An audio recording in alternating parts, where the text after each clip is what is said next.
Welcome back, everybody. Welcome back to Phil's Recap and Review.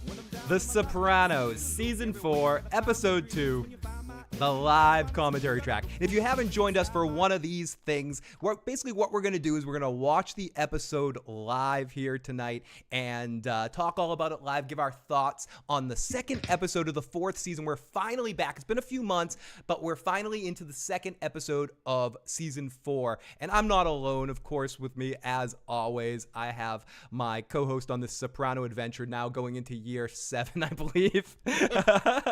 Big Daddy Matt. What's going on, Matt? Oh man, not much. This has been a lot longer than the show was ever. I think, so yeah. And most of these recap kind of podcasts that people do last a couple of years. Like they set a certain, I think Talking Sopranos that did it, they got through all the episodes in about a year and a half or 2 years. We're going on, but we like to take our time here and really sink into this stuff and make sure this stuff lasts. In this episode, Matt and I were talking about this a little bit before the episode airs. This is Season 4, Episode 2. This episode is called No Show. This is a very interesting episode of The Sopranos. It's both, Matt was saying this before we started, and he's right. It's a simultaneously, not a lot happens, but everything happens in this episode. It's a moving the plot along to different places. But when I was watching this yesterday, I thought to myself, wow, a whole bunch of crap happens in this episode, Matt. And it deals with a lot of interesting plots. It's got a lot of big progression with the Ralphie and Tony arc. It's so weird watching it, knowing the outcomes. Like, I can't imagine what this must have been like watching this, like, for the first time, not knowing where all of these things end up. Like, everyone, if you don't know this, spoiler alert, we're going to spoil everything. So, like, starting, like, if you haven't seen it yet, you've got, like, 10 seconds till we just start spoiling shit. Exactly. And that's a good point. And John, is our volume better? I tried to turn everything up a little bit. I haven't done this in a while. People that thank you for joining us. We're not alone. We do have a few people in the live chat right now. We got John Haymaker. We got Sterling. We got Mark A. Houston, who's trusting this process is lasting. I can't believe it's been about a year since Better Call Saul ended. It's been a long time, but I don't expect us to have a lot of people joining us live, as I haven't been live in a while, and these Soprano ones are always not as prime, because again, we're talking about this show. What year did this episode air, Matt? Was it it aired in about roughly 20 years ago. 2002, September 21st, 2002. This episode aired initially. It's better. Thank you. I jacked up my volume a little bit. All my knobs and whistles aren't as tightly focused as they should. I'm not put together like Ralphie on the basketball court, Matt. Oh my God. That was such a weird, wasn't that such a weird scene where it's just strange that they shot it in that way, especially where you could tell that neither one of them were really basketball players. The actor that plays Bobby Buckla, I guess he was a Division A college basketball player or something like that. Like he was on the Talking Sopranos. He was kind of ragging on Joey Pants' shot. He's like, I can tell that Joey Pants doesn't actually play basketball. That's why would they do that? That could have been around a pool table. It could have been around anything. There's no reason to make it at a basketball court. Yeah, it was very, very interesting that it happens to be on a basketball court. But everybody, as I said, we're going to be watching this episode live. So if you have access to your old Sopranos VHS cassettes, I highly recommend getting your VCRs queued up and ready for season 4, episode 2. Actually, I don't even know that joke aside, Matt. That stupid ass joke aside, I don't even know if the Sopranos. Do you think there were Sopranos VHS cassettes, or did the Sopranos, or when the Sopranos was on, would it have all been DVDs? Would season 1 have actually come out on VHS? That's a good question. Probably season 1. Probably, right? Yeah, maybe. I'm Googling this now. Sopranos VHS cassettes. I'm curious if it ever happened. Okay, I think I see one. Sopranos first season. Yeah, HBO, The Sopranos. Yeah, no, there's a box set here with the first season sort of. It doesn't seem like there's anything past the first season, but it does. We do have this, and I can actually put it on the screen here. I think I have the technology here. We got DVD, but I think for the most part it was DVD. It was definitely DVD by season 4. But I'm looking right now at a VHS. Actually, no, it's Etsy, so it's probably someone did that themselves. Wait, that's not real. That's fucking Etsy. So maybe it was just DVDs. Hello, we got a couple people popping on into the live motherfucking chat right now. We got Christian Oles and Shorty Womp Womp, the Jersey Princess. We can't talk about the Sopranos without the Jersey Princess in the live chat. Great to have you. Great to have anyone that joins us here tonight. As I said, I haven't been on this channel live and wacky for a while, so I appreciate you guys all coming back over here. And Matt and I haven't been on since, I think probably the 4 last months. Yeah, April, which reasonably speaking, with considering how long we usually take for these, isn't too bad. Isn't it too bad of a break?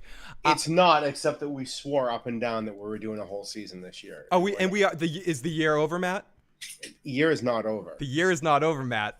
We're gonna start to get. I don't have any other shows right now to talk about till. So we can do 2 a month. We could vary. The next show that I know I'm talking about on this channel is Invincible, that comes out in November.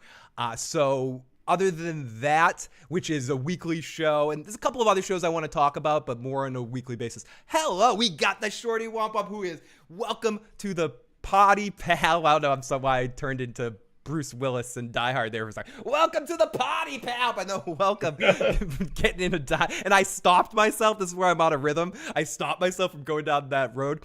But Shorty is joined the channel membership. She's welcomed in with a dime bag of support, so we really do appreciate that. Andrew, glad to see you live. Always love the energy you put off, and that's part of the reason why I haven't been live. I want to make sure I have the right energy to put out to all of you. I would tell you to call in right now and leave a voicemail, but there's something wrong with my hookup for the voicemail line at the moment. You can call, and Matt and I will try to listen to it at a later date or something, but you can call in at 781-990-8509 and leave a message about this episode. But so yeah, this episode is called No Show. What can we say about this episode before we start? It's Christopher is bumped up to acting capo in this episode, which is an interesting exchange because, Matt, I'm so glad that this episode is happening tonight, and we're going to talk about this episode because this is one of those points in Sopranos history of something I've always wanted to talk about with somebody, because I don't get 100% Silvio's reasoning in this situation.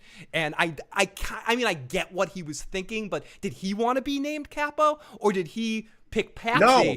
He picked Patsy, and he was upset that Tony cut his balls off and gave it to Christopher instead. Like, what exactly was I think he just doesn't like the nepotism is what I think it is. I think. I don't know, though. Or is it's weird. Or is it about, and try this one on for size, Matt. Is it because Tony has started the process of grooming Christopher as his heir apparent, to quote the Phil thing later, but the heir apparent? Is Silvio upset because he always assumed that he would take over after Tony? No, we know Silvio doesn't want that. He's always. But he doesn't know that yet. I think he does know that. No, he doesn't realize that till later. By the way, we spoil everything Sopranos now. So if you haven't watched Up Ahead, your last warning. He only figures that out after Tony's shot in season 6, and then he actually has to sit in the seat for the first time. At this point right now, going into this episode, I'm asking you the question to look at it. Is it because Silvio thinks that he's next in line? No, I think he thinks that Christopher is just a terrible choice, which he is. And Shorty Womp Womp immediately disagreeing with you on that. Christopher deserves it. Christopher's been he's only been made for what, maybe a season, so that's a year, perhaps. But but look at the rest of those other capos in Tony's regime. They're all idiots, but Christopher. I'm not saying Christopher is the sharpest tack in the box, but he's not who else? How many of them are unreliable, like schmucks with addiction issues, serious addiction issues? Okay, addiction issues. Who would you? I guess I know what you're going to say. You're going to say Paulie Walnuts. You think Paulie's a better capo than Christopher? Capo, sure, but nothing higher than that. So, I mean, I guess what I'm saying is, if you're Tony and you're looking at a successor, who else are you looking at but Christopher? Christopher's the only one that deserves it because he's the only one that has any brains, really, even though he's not even though he's emotional, like Tony. Patsy needs to be thrown a bone because Patsy secretly thinks that he killed his brothers. He didn't secretly kill him. He killed him. Philly's gone. Philly's gone, and we need to forget about Philly and move on, Matt. We need to move on. But Andrew, I'm so glad to see you. So glad to see John Haymaker, Mark Houston, Sterling, and Shorty. We really do appreciate it. Where is Dirty Dreads? Joe usually doesn't join us on the Sopranos casts. He gets out of work around this time. If Joe tunes into this at any point in time, he knows he's welcome to join us all the time on these. One of these times we will get Joe on, and I'll get Joe on something one of these weeks. The problem with Joe is I got to get on Joe on something specific. He doesn't want to go on one of the shows where I talk about a lot of different shows or one of the roundabout kind of things or a generalized topic thing. But I know Joe will be with me on Invincible, but I think we're going to try to do a couple movies before then at certain times on a couple Sundays coming up soon. So the other thing is this is how Phil and I keep our a friendship that we've had since we were 10 years old alive, is by doing this. Like, this is when we talk to each other. I live in a different state now, and COVID got weird. So we'd be doing this if there was 0 people listening to this. Phil and I would be doing this as a thing that we do. Yeah, absolutely. Regardless. I've known Matt since 3rd grade. Why? So curious. Not late at all. We haven't even started yet. We're still early days here, so don't you worry. Still getting ready to start the process. Vito could not have been the capo because Vito was in a different crew. Vito is he's under Ralphie at this point, right? Under Ralphie. So it had to be someone that was under Paulie. And listen, The Sopranos is terrible about ever really letting everyone know where everyone falls. They never once laid out a nice family tree for us to see how everything plays out. I mean, they do in the FBI office that we see. Okay, and that's the other thing that happens. I didn't realize all of the Adriana stuff all sort of happened in one episode tonight. It's pretty amazing how quickly she shit the bed, literally, eventually, when she got the colitis, I was trying to say, and I was mixing it up with her dog. But we're going to talk about this when we get into it in the episode, but just in case we miss it as things go by quick, Adriana really was manipulated because she's not that bright. A lawyer would have gotten her off for that cocaine thing and been able to fuck with the FBI. The question I want to ask you, Matt, and the chat as well, at this point, this deep, if Adriana leaves the FBI office right there, goes to Christopher, and both of them go to Tony, does Tony whack both of them? Tony whacks her. Tony, you think either way at this point, right here, right now in this moment, Adriana's dead? I think partially because she brought that girl Danielle around. And so the fact that, basically what the FBI said to her was honest in the belief of that because here's the thing, they can never trust her again. No, but she came to them. Once she found out, immediately, they can't trust her judgment, but they can trust her to know that if anything happens, she's going to run to them and tell them immediately and not disclose it. That's what I'm saying. Is there any reprieve for Adriana at this point, or the fact that she even befriended Danielle and took her into Tony's house before she checked behind her ears, so to speak? Did she sign her own death warrant? I guess is the question essentially I'm asking. It's tough. I don't know. It's tough. I honestly don't know the answer to that question. I think we got to also consider that the Tony that we're dealing with right now isn't later season Tony. This is the midsection Tony. Tony quite hasn't broke bad in threat of saying it a different way. Even though Tony's always bad, he's always a psycho, a killer. But he hasn't quite crossed the point where he has no loyalties, right? So, he does everything in his power to save his cousin, the next season after this. Right. So does he consider what Adriana is going through in this situation, and that she was smart enough to fess up to it, say, I'll do my time for the drug charge?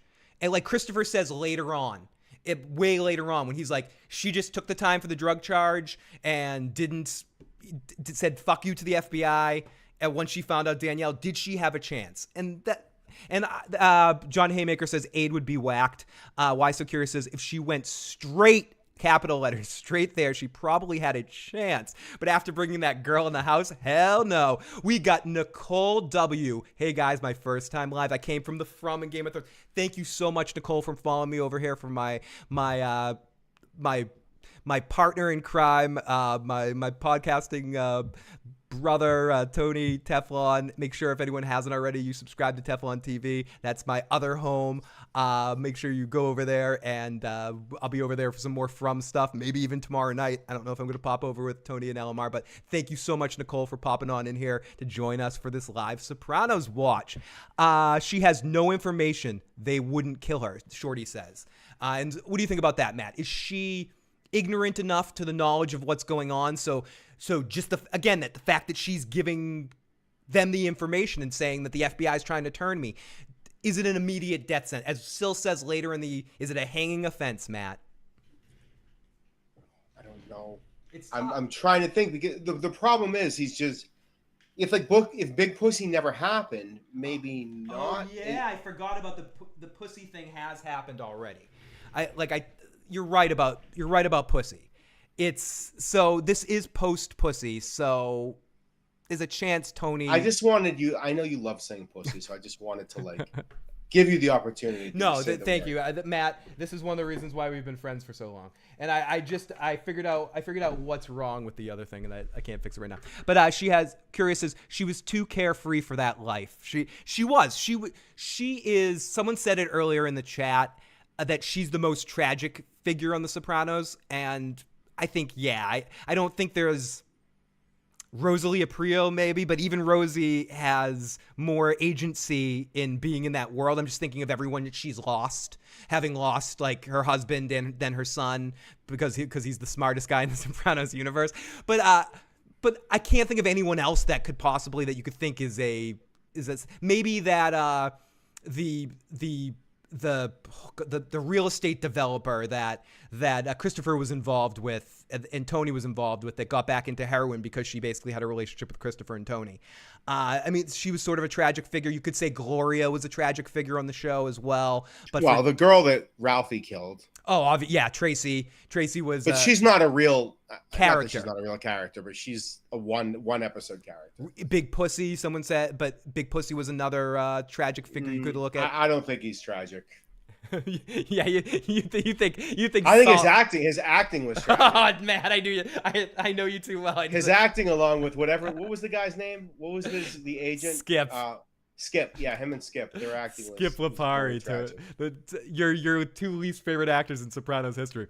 They would get her a lawyer, especially if she. I'm with Shorty Womp Womp on this one. I think if she comes, they get her Mel Levine or Tony's the Ghostbuster, the mayor of the Ghostbusters, Tony's lawyer, and Adriana is doing spinning wheels in front of Danielle and that whole crew. But okay, so much does happen in this episode, but in some ways this is, I'm not going to say a filler episode, but it is a moving the plot along from one place to another place. Yeah. And again, it's so weird. I can't imagine, like you and I, you just watched it twice, you said. You watch it knowing all the outcomes. I wish I could be in the mindset of having no idea where the outcomes are with any of these subplots. Yeah, we were talking all the stuff with Paulie, all the stuff with Adriana, and by Paulie I mean like Ralphie and Johnny's sack and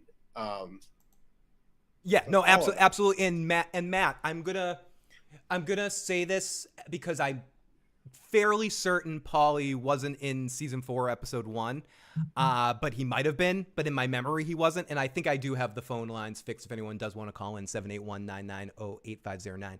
I've mentioned this before, in real time of The Sopranos. I started watching in season 4. I heard about it. I kept meaning to start watching. I watched a couple of episodes in season 1. I liked it, but I didn't have HBO, and I lost it. Then for a brief moment, I had HBO, and I watched season 4, and then I ended up borrowing the DVDs from Craig and then catching up on it between seasons. Not the VHS. Not the VHS. This is how I knew there was a VHS. I think it was Craig that I ended up might have been from Alan or But anyways, I borrowed them and caught up in the off season after 4. So this or last episode, Paulie in jail is my first introduction to Paulie, and I could not stand him. I was like, who the fuck is this guy? I did not like Paulie Walnuts. I was like, he's a hater. I don't like him. I don't like his vibe. I don't like how the scenes got stopped with his character. Like, we're supposed to think it's a big deal. He's sitting there in jail. And I know that was written to the script, or I'm pretty sure it was written into script because he had a back injury or surgery or something. Yeah, it's interesting. If he didn't fuck his back up, like, Christopher wouldn't have been made. This changed everything. Him messing his back up, like, changed the whole trajectory of the show, because Christopher would have never been made capo or any of that other stuff. Yeah, and you could say a lot of that stuff for a lot of the Sopranos. Well, if Livia didn't die, you would have had a different conclusion to season 3. You might not have gone as much Jackie Jr. stuff. And they killed Adriana off eventually because she was going to be on a different show or to do something else. Like, I don't think she elected. Did she Becker it? She wanted to do. Did she do it to go to Sons of Anarchy or something like that? Or I don't know. I believe that's what happened. Was that she asked to be written out of the show because she thought she was moving on to bigger and better things, which, in hindsight, she didn't. I mean, she's had more of a career than most of the people coming out of The Sopranos. Give me $1,000. Meadow, yeah, give me that $1,000. Give me your money.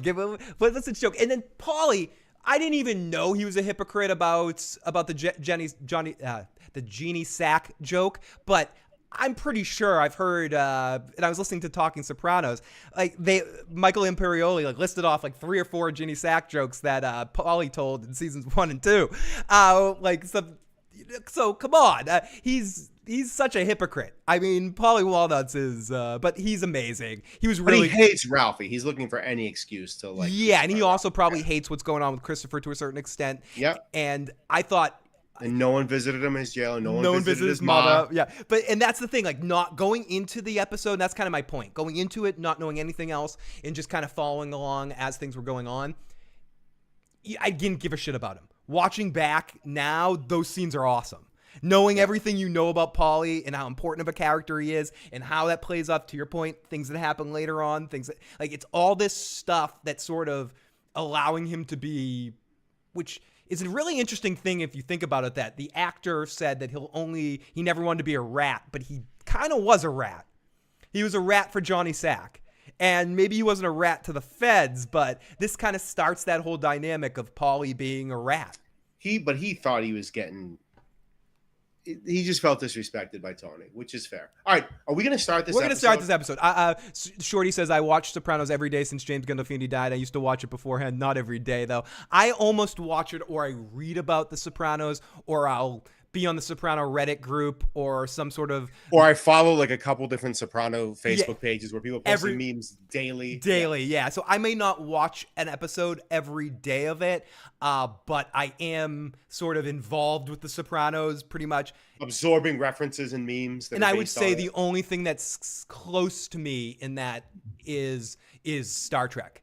I would say Star Trek and the Sopranos are the things that, for media, that I'm most involved in on an everyday basis. Maybe to a small extent, Breaking Bad, Better Call Saul universe 2, and Game of Thrones I would put on that next tier for me. But there's something about the history I have with The Sopranos that keeps me sort of engulfed in it. This isn't about best show, worst shows. It's just about, there's something almost like the historical texts going on with The Sopranos when you look at modern television, Matt, and some of those early HBO shows like The Sopranos, Oz, 6 Feet Under. All these shows are sort of the foundation of this television world that we've lived in over the last 10 years. Anyways. And luckily there's a community of people that are out there that do have a Reddit that's it's almost, well done. It's hilarious that they all get the joke. Yep. Everybody gets the joke, and almost to the point where it's the joke is so meta now, where people are like, do you ever quote The Sopranos in everyday life, and people shut you up? Where other Reddit subreddits have instituted rules of no Soprano quotes, because Soprano fans will go into The Wire or Breaking Bad and start quoting The Sopranos at repetition. And and those people have been banned and kicked. It's an amazing universe of the Sopranos Reddit group. I was rewatching while listening to the podcast. Awesome. I love that. Matt, now is the time. Here we go. Now, everyone, you explain. Go ahead. Okay. What we're going to do is we're going to click on start this episode. It's very high tech. This is high tech stuff. We're going to go 3, 2, 1, go. And then we're going to click on it. And Matt and I are going to try to be synced up as much as possible. For those of you that aren't watching the episode live with us, we'll try to give you as much context to the scenes as possible. But most likely we'll get distracted and talk about something else. But we will try to be as locked to this as possible. We're going to start the episode now. Yes, this wasn't the show. This was just this whole first hour was just the pre-show. So here we go. We're ready to start. I think this. Having said that, once we start, we're not stop. Like we're gonna talk over the thing, but we're not gonna stop for this next hour. The show will be going the whole time. Phil and Matt don't have the makings of a varsity podcasters right now, and we're like a herpy that keeps showing up and showing up. Okay, so here we go. No show. I think it's Matt. I think I'm at the beginning of the I think it's gonna start the episode over again. But wait, let me click on the episode. It's no. This is wrong. No, I gotta get it together. Yeah, I gotta get this together, Matt. I gotta get it together so it restarts. I'm too. This is sending me back in time. I feel like you can. You gotta rewind your tapes, Phil. You gotta rewind those VHS tapes. Okay, I got on restart. Here we go. Be kind. Rewind. I do. Here we go, Matt. I'm gonna click on restart. That's what I'm gonna click on. 3, 2, 1, go. Here we go. Oh, I'm seeing HBO.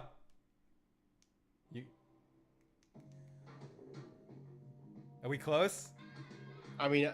Yeah, you're like, yeah, it's fucking close enough. I don't fucking care. I got Lorraine Bracco right now. I don't know what you got. I just had Edie Falco, Michael Imperioli. Oh, so you're right ahead of me. Dominic. That's Stevie fine. Van Zandt. Okay, so I'm a fraction ahead of you. Here we go. Stevie Van Zandt right now. Run, everybody. Omar's coming. Recap time. Yeah. Ah! Sorry. I'm excited, Matt. Okay, rewatching this episode recently, like yesterday, I always forget. My hate for Janice blocks me for how good of an actress she is playing the character of Janice. It's amazing. I've seen this actress in real life. She's lovable. She's like a wonderful human and a good person and has like positive energy. She comes off like our old friend Julie, like Julie or like just very nice. Hi, oh my God, like very friendly, talkative, nice person,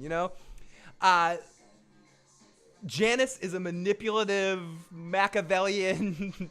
Like she's more fucked up and evil than Tony and I don't know. Is she? No, Livia's the worst. Who's the worst Soprano? Livia? Soprano, probably Livia. I think that Janice is the most like actually clinically mentally ill. And I think she's the smartest in some ways. I think she has the most. This is us again admitting that we don't know the other sister that well. Oh yeah. Or at all. No, but that's not our fault. Correct. Am I playing the wrong episode? What are you watching right now? I think I might be playing the wrong episode. I am. I'm playing season 3, episode 3. I'm gonna catch up though. Keep going. Tell me what scenes it is. I'll catch up to it. I'll catch up to you guys so we don't have to restart this. She's on the. So you're missing Adriana and the other girl in their underwear, right? In their underwear, yes. So I mean, that's what you're missing right now. They're walking. Oh, no, now we get. This is the first time they try to make Meadow hot. She walks in the bathing. Oh yeah, with the hair down, stuff like that. Okay. Yep. Okay, I'm rewinding it back to the start. I was watching the previous episode, Christopher. Phil, so awesome you're doing the Sopranos now. We got Marco Jones in the live chat. Great to see Marco. Speaking of positive energy people, Marco is one of the best positive energy people I've ever had in the live motherfucking chat. You're a great person. I love Janice too. She's just such a good character. Matt, generally what time are you at right now in the I am at 3:30-ish, roughly. And I am at... Is Meadow in the kitchen right now with Tropicana? Yep. Okay, I'm close enough. Go 10 seconds ahead. Okay. She's asking her about socks right now. Now it cuts to Tony. You might have to go 10 seconds ahead Okay, again. let me go 10 seconds ahead Do you again. see Tony? No, not Did yet. you see Did she call the drama department? She's been through enough this year. Let me know when she answers the phone. 12 semesters in a row. She just answered the phone. Click 10 seconds one more time, then we're caught up. Perfect. You're probably ahead of me. So, like, Carmella, I get where Carmella's doing this. She's harassing her, but I feel like this conversation, I've seen this. Imagine being able to sleep till 2 o'clock in the afternoon, Matt. I can't sleep past 6 a.m. at this point in my life. No, neither can I. I wish I could sleep to 2. I never could, though. In my defense, I can never sleep till 2 in the afternoon. And John Haymaker, it's not just Bikini Meadow. We get Bikini Danielle. We get Adriana. She's shaving her legs in the bathroom in her underwear. Yeah. And then it starts off, the first 3 people you see, well, outside of Danielle's, like, husband and baby, is, like, Danielle in her bra, Adriana shaving, and this. And Why So Curious says, I don't know if you know about Pure Kino. I do. Great videos, great content. But he has Soprano videos. He just dropped one about a defense for Janice. Oh, I'll definitely have to check that. I haven't watched that. Pure Kino does some of the best Soprano videos out there on YouTube. I highly recommend subscribing over there. And hope maybe we can get him over here sometime to talk about this. Get them over here. I wish the Lord would take me now. Fucking, we got Livia Haymaker in the live chat over there. Bikini Meadow. Okay, so Carmela's making a tuna Sam. What is first of all, coming into someone's house smoking a cigarette is like one of the shittiest things you can do to somebody. I don't care. You don't walk into somebody's house smoking a cigarette. What do you think is Carmela's? Where did that girl come from, by the way? She's new hunter, we'll call her. Okay, is this the first Carmella and Furio thing? Phil, this is why we can't wait 4 months between. Did they already dance at his house? No, they haven't danced at his house yet. No, this is the first car. This is when they decide, well, what are we going to do with Furio? Let's have him and Carmella have a thing. Yeah, I think this is where you see, because her, like, that's the first hint of it, is her sort of getting her hair ready. Or just, like, powdering her nose, we'll say, waiting for him to come in. Wait, exactly, that she's excited that he is there. And it's where Furio starts to make his change. Because in the first few seasons, Furio that's on, he's an animal. He's like that animal Blendetta. He's just a bad person, you know? Like the first time we see him, he's slapping some innocent person in the streets and shit. Like, a kid, doesn't he beat up a kid? Yeah, he's like beating up a little girl or something like that in the streets. Okay, here's the big joke. Oh, guess what though?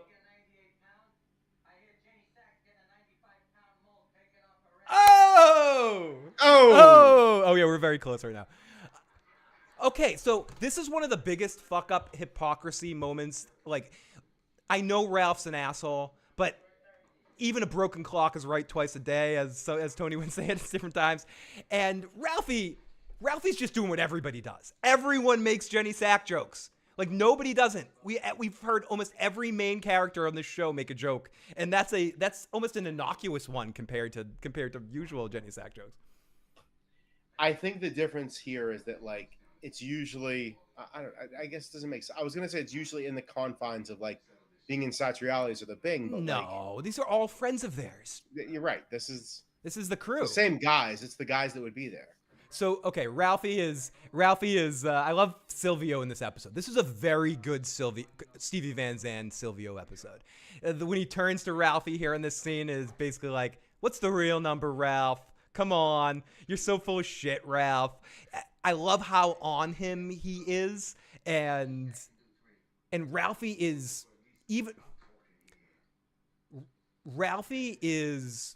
one of those people, we all know them, that even when they're telling the truth, you think that they're lying. They just come off that way. I think I come off that way sometimes. Even when I'm being honest, people think I'm being manipulative or deceptive because I'm talking and smiling, or I'm in somebody's face or something like that. So I can relate to Ralphie, is what I'm saying, Matt. I feel like he's a psychopath, though, Phil. Yes, but yeah, I can't. I don't have a defense for that, Matt. I'm drawing a blank. In my defense for Ralphieisms, I'm drawing a blank. In like a world of shitty people, he's one of the 3 shittiest people in this show. Certainly of main characters. Who else would you rank with him? I mean, Mustang Sally. Mustang Sally, yeah, definitely. That's not a real. Phil Leotardo, him, and Richie. Yeah, but is Richie really? Yeah, Beansy. Yeah, Beansy. There was no need to do that. There was no that. Fucking veal parmesan sandwich. I ran into Beansy, then I ran back over him. Dude. Yeah. Richie. He may never walk again. Oh, no. I love that line by Christopher that he's going to put. Okay, so this is where Christopher gets put in power, and immediately Silvio seems like he has a hair across his ass about it. Yeah, I don't think they do a good enough job of explaining it, but you can tell he's like, what is this jerk off really about to be responsible? And Christopher is a jerk off. Let's be realistic. Certainly at this point. At this point, he is, and I mean, he doesn't get. He goes home to shoot up. Like that's what he goes home to do. I think he sniffs this time, but I get the point. But yes, exactly. No, he doesn't. I feel like this episode, in some ways, you're right, and I think you're right. In this one, he gets it, but he does shoot up in his feet. But I think Silvio. This episode screams to me as cut scenes. Like it seems like there was a lot on the cutting room floor to get this to time, and it messes up the rhythm of the episode a little bit. So a couple scenes seem a little weird.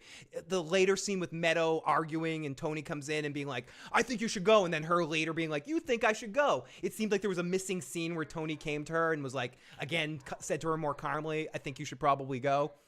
I do want to mention that Christopher is. This is where I'm talking about Christopher being smart, but not a complete moron. Like he knows something is up with Danielle.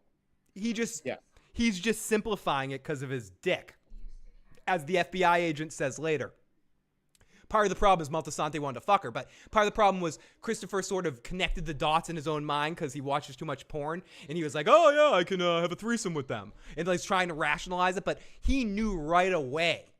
He's like, something's wrong with that girl. He says it in the scene after this. I mean, Adriana. Yeah, but you never see Adriana have other friends. I think he doesn't want her to have friends. That I think there's an element of that as well. But you do see her have. Remember that other girl that wears the jacket and the jacket. No, I don't know. There was this other girl that kind of flirted with Christopher, and she ended up getting her in trouble with the police or something like that because she was like stealing shit, and she like reported her. It's later on. It's after this. Because she uses the FBI. It's the one time she uses the FBI to her advantage. She says she rats this girl out. But yeah, I hear you with that Adriana doesn't usually make friends, and I do think Christopher is a controlling, emotionally abusive. Jen, close this door when you go by. The camera's off. An abusive, manipulated kind of person.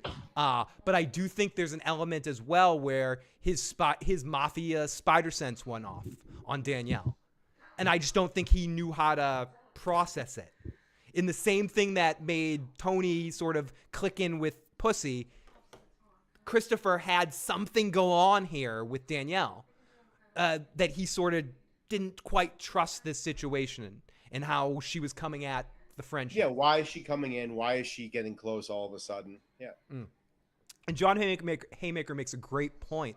Ralph still hacked the Matrix. So all this bad shit about him, he's still decided to take that other pill, you know? John Haymaker also adds, Carm forgot about Meadow when Furio showed. She forgot right up about Meadow. Oh, yeah, she did. And I think so much of this, we have to start looking in episode 2 because The Sopranos isn't really a show.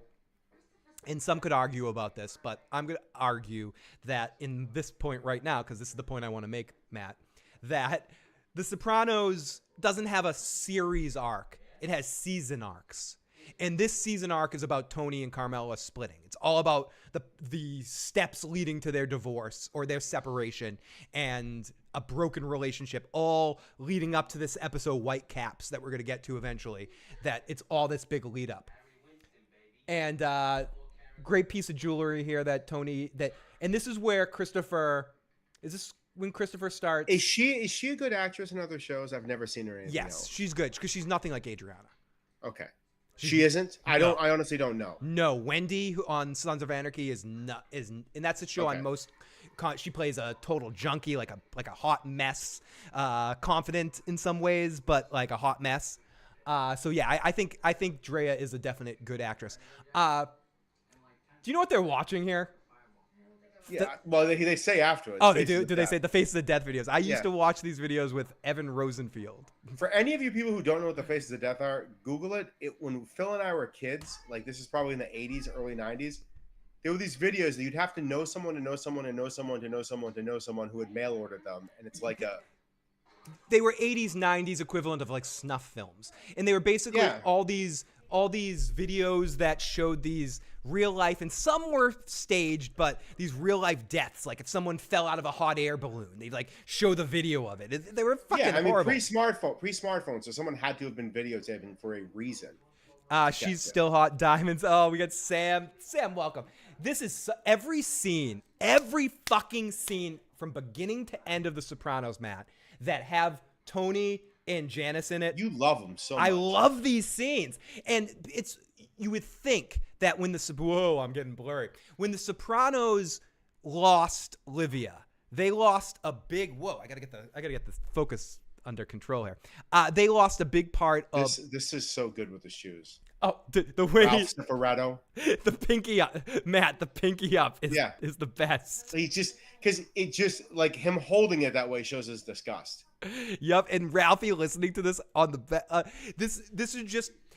Everyone knows what the equivalent of this, that one friend of yours that you just could not imagine, like someone you cared about dating. Like, oh my God, you're dating Phil, the issues guy? Ew. That'd be like Matt when he found out that his sister took me to the prom. You're going to the prom with Phil, the issues guy? Ew. Yeah, this is after she just got, what's his name, whacked. Like, no, she didn't get him whacked. After she killed him. Killed him. Yeah. And Tony, and this is after Tony knows that Ralphie beat a innocent creature to death outside of the Bing and said she slipped. Like these two are, Matt, you're more of a science math person. What are two elements that you should never mix together? Like that create like nitrogen. Yeah, they just create like an explosion. Yeah, you don't put them together. Yeah, science people pick random two elements. Oh, I know. A wire. That was a Breaking Bad reference. All right, sorry. No, that was not funny. No, it was. I was gonna. Make those. So, is Paulie?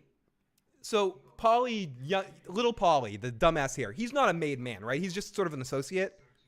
He's Paulie's dipshit nephew. So yeah, he's just a hanger on. Like this dude. He has to be because Gigi couldn't have gotten away later on with what he does. Okay, fair. So he's like he's Benny's level, basically, right? He must be. Okay, so he's a fucking moron. Like, he's an idiot. Why is he telling Paulie all this shit? Like, he knows what kind of guy Paulie is. Paulie is whatever. Okay. He has nothing else to say to him. He's an idiot.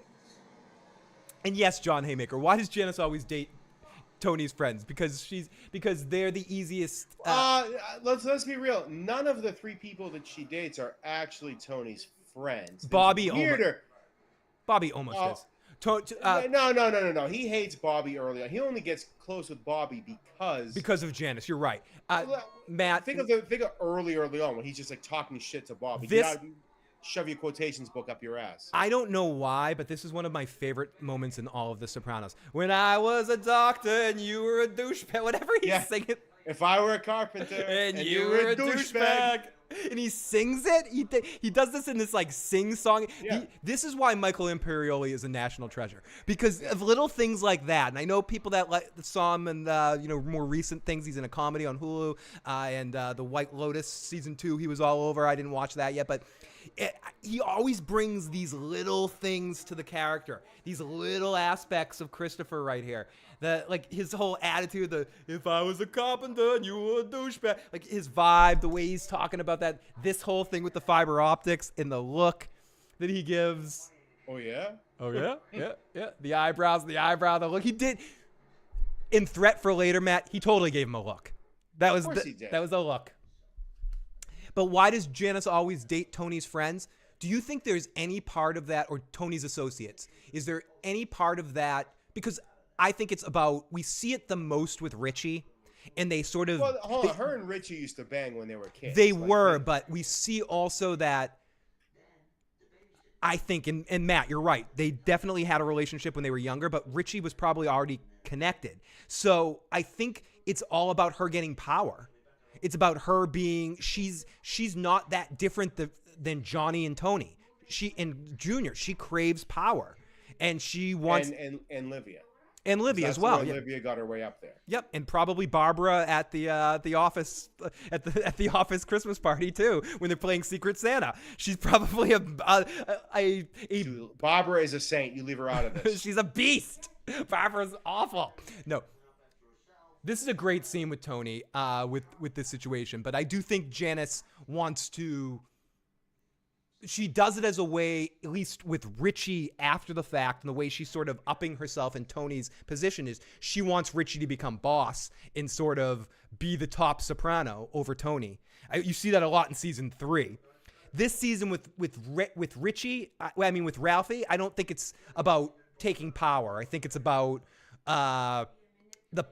the power of him being fun. I think she just thinks he's fun and he's hot and he's blah, blah, blah, blah. And part of it of like taking her away from Rosalie at the dinner, like turned her on. I think it's more of just a straight sexual thing with Ralphie. With Bobby, I think it's because she wanted someone good to love her. So I don't think it's always to fuck with Tony, but I think with Bobby, it was more about wanting somebody. Well, she always comes off as being so mentally ill in the way she goes about Bobby and stuff. Like, she's so crazy.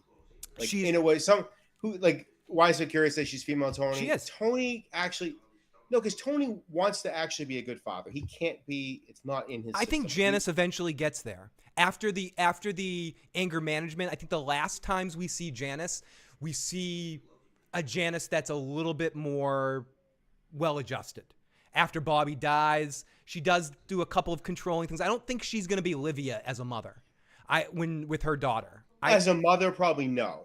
But you can see how damaged she is. Like, she's fair. Never going to be. Fair. I don't think, I think her and Tony have slightly different issues, but they're on the same level of fucked upness, personally. But I see what you're saying where you could say Janice is a step further, but I do think they're close. It's not that far away. In Tony's moments, like when Janice starts to get okay with the anger management, and he shits the whole thing. He lights the whole thing on fire. That's maybe one of the most fucked up things he does. It really is, Matt. But that's what I would expect a brother to do that to a sister who he thinks is full of shit, and she is. I agree. She does show growth. Like, I'm with Why So Curious on this one. I think Janice does at least show growth. So does Meadow. Meadow turns. Oh, this is Meadow at her most annoying in the entire series. Is this episode? Yes. The whole just like dragging the Jackie thing out for. And it is. I mean, Tony kind of calls her out on that in the last scene with Melfi that we sort of went through. And it's a great scene with him and Melfi where she is feeling this, but she's also using it. Yeah. And the Jackie thing is part of a bigger question, which I think it is tied into like confronting what her father does, confronting what pays for her whole life, confronting all of that, because Jackie is like a victim of that it was. Do you think that she knows or suspects that Tony is responsible for it? I don't think she thinks Tony's responsible for it, which he isn't. Jackie Jr. was responsible. No, that was Ralphie's call. I wanted to get him a pass, but Ralphie wanted to give him Tony pushed it. Ralphie was trying to give him a pass. He was hanging out there with Omar down at... It doesn't... Tony has to answer to what he has to do at that point, that's what has to happen. There's rules in that world, and he broke those rules. I think your love for Tony Soprano's cloud... I think Tony is slightly responsible for Jackie Jr. But I think you're right. Jackie Jr. is responsible for himself. That dumbass... He almost drowned in 2 inches of water. Like, in Tony's defense, I'm not saying he did a great job of it. He did try to keep Jackie out of all of this. He did, and that kid was a moron, a Strutz. He almost drowned into it at the exhibit, the animal exhibit, the penguin exhibit. Penguin exhibit. Yeah. This is an interesting scene right here where you see the limitations of Christopher's mind. My questions is because he's a fucking junkie, or is he really this dumb that he doesn't see things as three-dimensionally as Tony's trying to get him to see it? This is Tony being like, you need to be boss. You need to start projecting. Let's not act like Paulie wouldn't have gone and lifted the fucking. No, everybody would have. And I think would Tony have when he was a capo? That's the real question. Would Tony have done this under Jackie's watch? No, Tony would not have. But the problem is that Tony isn't looking for Paulie to ever become number one. Like that's never going to happen. He is thinking there's a possibility that happens with Christopher. So he's hoping that Christopher can maybe see the bigger picture. Yeah, he's thinking Christopher, and then he's thinking Bobby. He eventually. Why did they film this, Phil? Like, it doesn't make any sense. Hold that thought. I gotta go refill my drink because I do want to talk about this. This is the worst basketball scene. Like, I have never seen someone, and he's a lefty on top of it. Like, who just dribbles with their left hand like that? You can tell neither one of these people has ever played this is one a of minute my of basketball. I don't know how to say this other than this is one of my most confusing Soprano scenes of the entire series. Yeah. Whose idea was this to film this as a basketball scene? Was it in the script?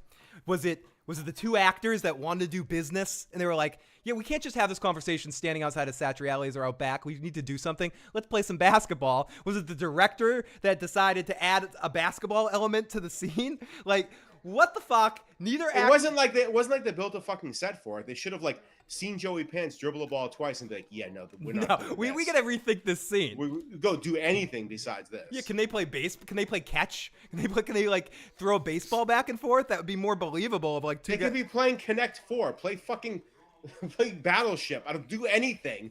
Yeah, and besides that. Sorry, why so curious? Yeah, it was the Bobby. It's not a Bobby scene, which is funny you say that because I mentioned earlier that Steve Sharippa actually plays basketball in real life and was a very good college player. But no, it's the scene that has Ralphie and Vito playing basketball while they're talking about if Janice is like why Ralphie is dating Janice essentially, like that it's good for his career and he's like rationalizing her being attractive. So this scene is okay. I'm trying to remember at what point this is in the discussion. So Tony's already gotten the name of the therapist. This is when Meadow has said she's not going back to school, that she's going to go to Europe for which, honestly, why does Carmella have such a hair across her ass about this when it really comes down to it? If Meadow wants to take I think it's all about her wanting to tell people that her daughter's in Colombia, not that her daughter's taking a year off to go through Europe. Because realistically, what's the big deal taking, whether you're going to take your junior year or your sophomore year abroad, or who really cares if you push off college for a year, really, when you come back? Let me say this. This is coming from what I used to do for. Yeah, you're a former 11. You're a former teacher. A former teacher in a city where most of the kids' parents had not gone to college. It's a fear. Like she doesn't know the roadmap. Meaning Carmela, she has no idea what the roadmap like for her daughter to go to college is, or what will make her succeed and what won't, because she never went through it herself. And there tends to be like, I don't know what I'm supposed to do right now, but I think that her taking a year off will ruin everything. She doesn't know any better. Like if she had ever been that age and gone to college and then decided she was going to go travel the world instead for a year, she would get that that's like a normal thing to do, but she doesn't. What's her frame of reference? She doesn't have. No, I hear you in a normal person, but I think with Carmella, it's all about status. I think I agree. Sure. I think you're right in a normal situation. But I think in this situation, it's more about Carmella feeling this whole sort of this battle that sort of culminates later in the season with the Billy Budd stuff and like when she comes and visits Meadow at college, or is it next season where they have that whole big exchange where she's not as well read and she feels like, I don't know, I feel like she's so jealous of Meadow. I think there's a jealousy that's going on. She is. Part of it may be in Carmella's defense here, though, seeing what happened when Jackie dropped out. When Jackie stopped going to school, he ended up dead. He ended up sucking. No, fair. Very fair, Matt. That's an excellent point. Hacky sack. Yeah, Bobby was finally out of the fat suit. Yep, this is the first season that would have been great. Did someone say hacky sack? Yeah, that would have been perfect. That would have been amazing watching Bobby hacky sack. Yeah, that would have been perfect. No, not Bobby. Vito and Ralphie having a hacky sack scene. I mean, the year. And why are they dressed that way? Like they just literally undid their dress shirts. And like that's it. Shorty says North Jersey has a lot of basketball courts. Cause that. Didn't Tony and Carmela have a year called? I think we know that Tony went to Seton Hall for a year. I think it was not a varsity athlete. Yeah, definitely didn't have the makings of it really. So. Okay, so this is the scene that they're talking about. We missed the Christopher and Patsy scene where Christopher basically repeated what Tony said, told him not to rob the site anymore. And also, we missed the scene with Adriana where Christopher basically quotes what Tony said to him word for word about using his brain. Christopher does a lot of that where or a lot of people do that, where you repeat something somebody said to you to try to sound intelligent because you think what they said sounded intelligent. And in this scene right here, this is the scene that she references later, Matt, where Tony basically, they do a really cool thing in this moment right here where they do this crescendo, like an audio crescendo in Tony's head as he's like hearing them argue, and you could just feel the guilt over Jackie building up inside him right now. And he just screams and loses it. Go to Europe. The fucked up thing about this is she thinks, this is why I think we're missing a scene. She thinks he's being serious here. Like where he's saying go. Because she references later, Dad, you were all for me going and you changed your mind. That's what, again, I feel like they cut out a scene where Tony goes to her and says, oh, I'm okay with you going. Just your mom will get on board eventually or something. Because it can't be that scene she's referring to. I mean, it is, but he's right. He's right here. I'm getting drunk too, Mark A. Houston. Trust the process. Drink that booze. I haven't streamed here too often, so this is a celebration. Let's all have some drinks. Yeah, you got to drink. Think about the bigger picture, Phil. I know. Really.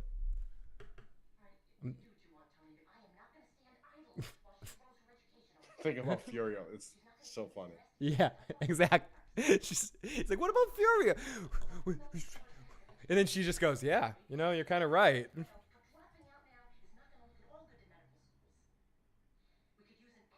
It doesn't matter. I just want to tell Carmella it doesn't matter.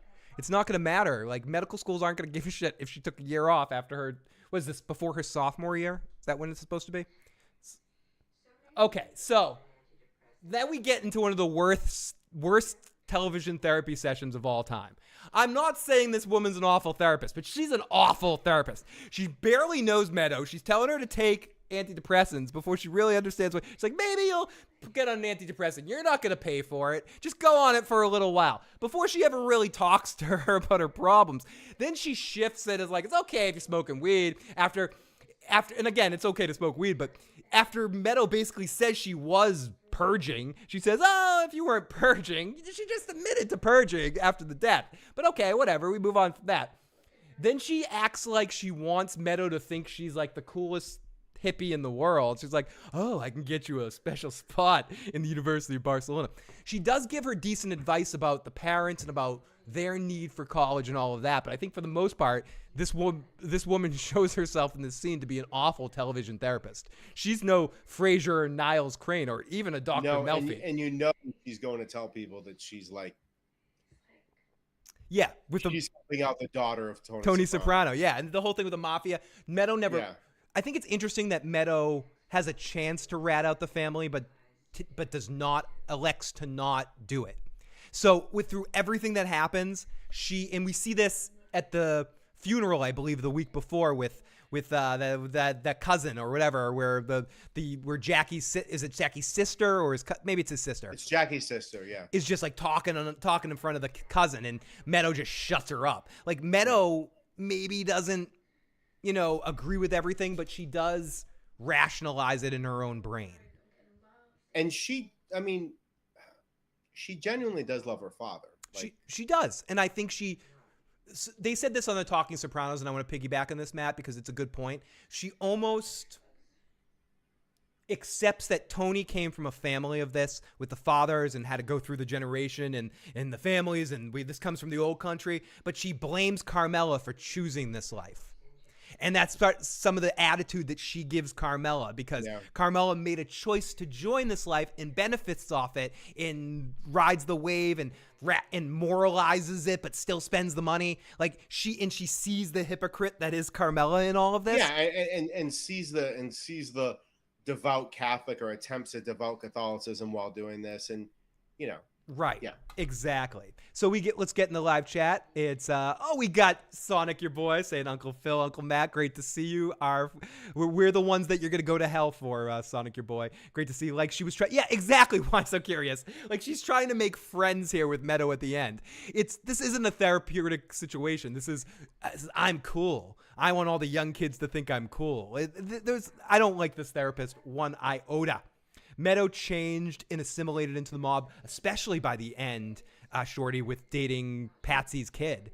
I mean, but you could say that she kind of was doing that. Yeah, but she gets out of it with Finn for a while. She does, but that was a direct effect of the cause and effect of Jackie's death. And I think her nature was to get involved in it.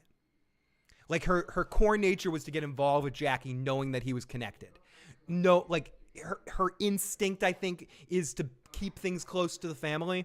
But you're right. She did try with Hunter, but and you could whatever the what's the not other Hunter, Finn or Finn, yeah, but, and the Hasidic kid. It already happened. Yeah, it did earlier on before Jackie. Noah. Yeah. But yes. So I think Meadow does have an appreciation for the family. I think both kids do. I think even AJ does. We get into that a lot later, but AJ has more like appreciation for the mafia lifestyle, appreciation of the movies. I also don't think at any point that Meadow seriously knows the extent of what her father does. Okay, Matt. I think ignorance is bliss on that one with her. Is AK? Oh, we got AK in the live chat. If you haven't already, make sure you subscribe to my good friend.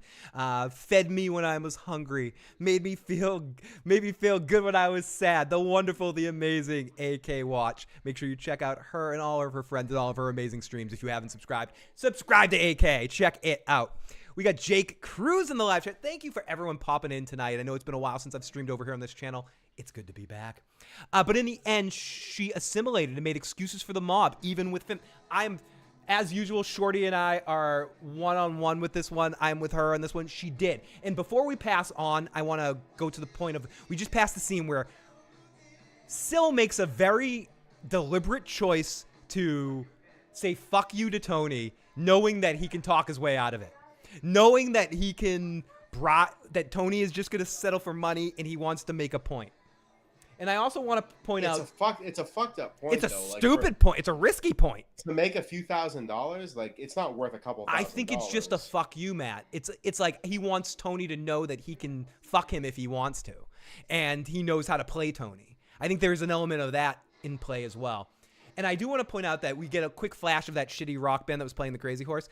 Not shitty, whatever. But imagine if you're those guys. That would be like my dream as a musician, to just be that shitty, he's a shitty drummer.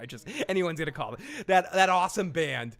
And be those guys playing in that band in that one scene. The drummer looked like the Russian from maybe that's where he went, Matt. So in this, right, he's still alive. He's just playing drums. So this is Christopher trying to get the title belt. As referenced in How I Met Your Mother. And I'm going to say it because I'm talking about television characters, not real humans, Matt.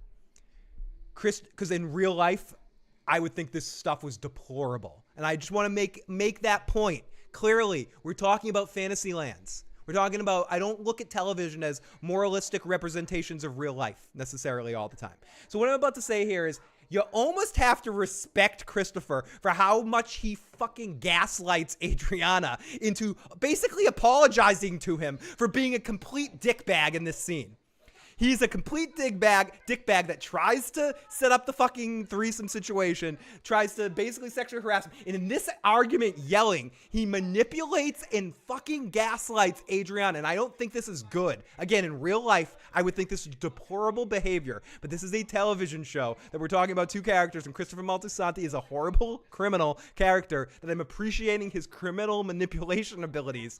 That he is basically convincing Adriana here through drug, alcohol manipulation and his insanity that she's at fault somehow for this situation. Mm-hmm. And it's fucking so fucked up, Matt. But as a character moment for Christopher Moltisanti, it is it's very well acted and played. And I can't believe he actually pulled it off, but it's so believable with who these two people are as characters. Right. With Adriana, like that doesn't work on Carmella. That doesn't work on Ro. Wouldn't work on Adriana. But would work on Adriana. And he knows it, and he did. He knows it. And it's one of the reasons he's probably with her. Yep. And why so curious? Exactly why so curious. I just want to make that point very clear that in real life, that behavior is deplorable. In this television show, that behavior is fucking deplorable. It was just good acting. It was just good acting and a good manipulation from just because a lot of times, if anyone else tried to like manipulate, particularly like any other two characters in the show, manipulate another female into believing that, like you wouldn't believe it. No, it's not believable. And it's not even about. No, absolutely, Matt. It almost reminds me of a Walter White manipulating Jesse Pinkman kind of moment, where Walter is just so much like Jesse is helpless. He's helpless in the putty that is Walter White's manipulation. Yeah, Christopher is a whore. Oh yeah, so I actually preempted the scene. This is the scene where Silvio. Yeah, Tony says, no, I got your back. It's so weird. Tony will be fine with it. That's some wild shit to say. Yeah, why is he doing that? And again, I think he's doing it just because he wants to prove to a point to Tony that he can do. Another manipulation. But I think it's also very much to undermine Christopher and to show that the people don't respect Christopher. They don't listen to Christopher.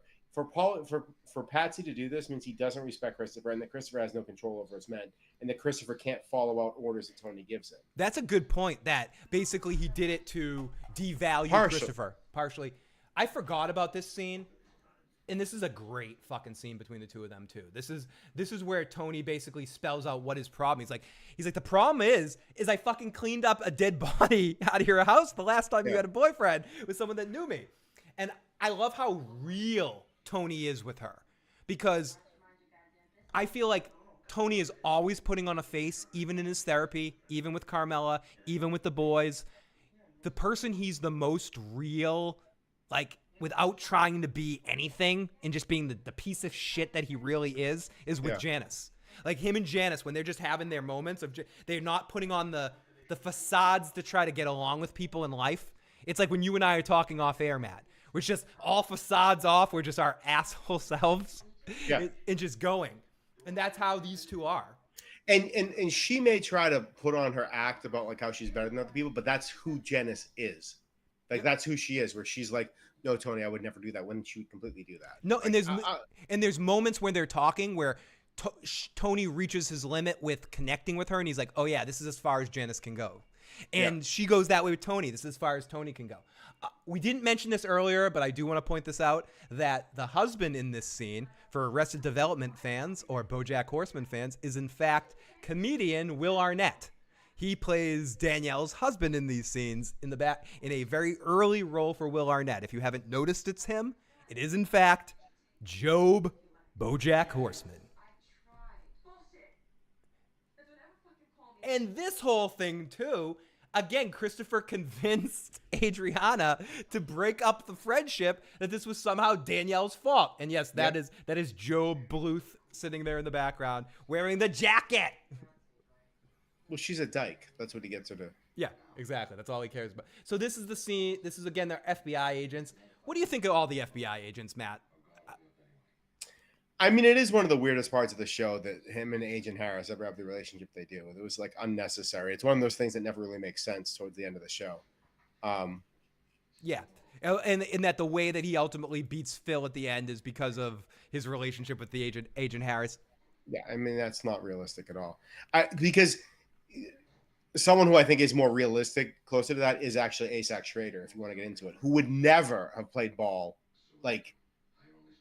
Never. And you could see there's a lot of other... And FBI agents tend to be very like that, is my impression. I don't know a lot of FBI agents. In the 90s, I was on a very famous TV show. That's one of those shows I think you would like if you watched it, Matt. BoJack Horseman. Okay, so... My brother, huge fan, who you know my brother now, he's a huge fan of that show. He's been trying to get me to watch it for years. My bass player, your brother? Yes, he's been trying to get me to watch it for years. Thank you for the end. It's like one of my 2 or 3 favorite shows. I would put it up. I would almost put it as like third behind Breaking Bad and Better Call Saul. He's been trying to get me to watch it for years. It's a very good show, Matt, that I'll try to sell you on after the episode. I love Artie, Christopher. They pointed this out on the Talking Soprano episode, but I do like how Artie's doing the Ed Norton from the Honeymooners warm up before he hits that. They also mentioned on the Talking Soprano. He plays golf exactly how you would picture Artie to play golf. Mm-hmm. Like he's so awful at it. And you know how, Matt, when they say, "How's your rash? How's your balls?" I heard they talk about this on the Talking Sopranos as well. That was a greeting that the actors would give each other. So that was a little bit of meta humor right there, bringing the real life into the script, where the actors, that's a introduction that they would say to each other when they came on set. Especially James Gandolfini would always go, how's your rash? How's your balls? Like he'd say that in real life, so they sort of added it to the character of Tony Soprano. And yes, it's exactly how you would expect Artie to play that. I'm Bojack the horse. Don't act like you don't know. Exactly. Bojack Horseman is the best representation of mental health on television ever. It does an amazing job of proper representation of that, and it's the best acting Will Arnett has ever done in his life, except for, of course, that scene right there. So we've talked about the tiles that Sylvia told him to get.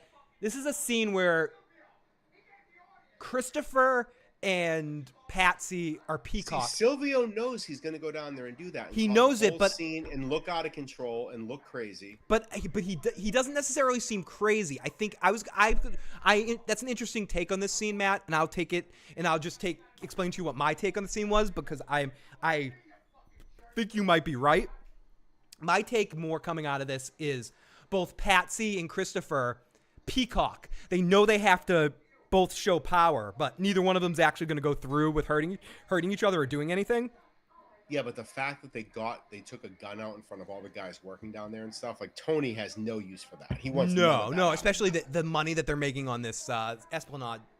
I mean, Phil, they got a big picture here, Phil. Norton,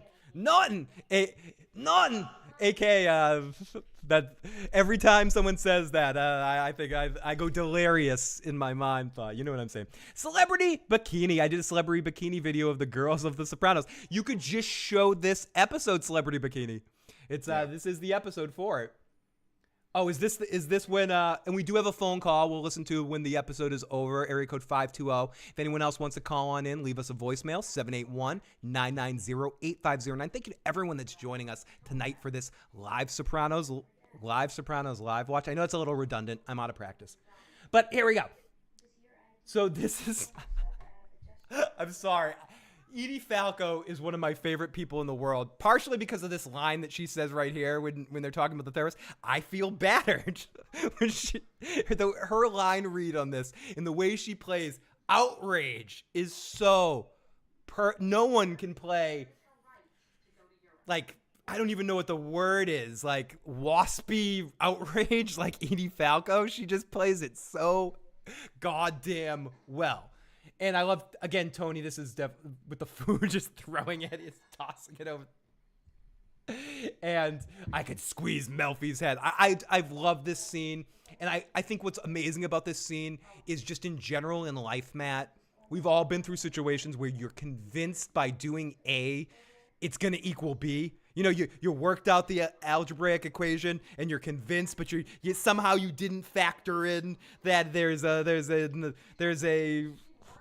exponent up there or something. Like you just missed one element of it, or you didn't take into fact that someone's just gonna mess up the arithmetic and get the problem wrong or something. Like whatever messes. Sorry, I'm working hard to make this algebra. Oh no, I appreciate it. I've never heard you use that many math terms. That was in 2 minutes. It was specifically just for you because of your love of mathematics.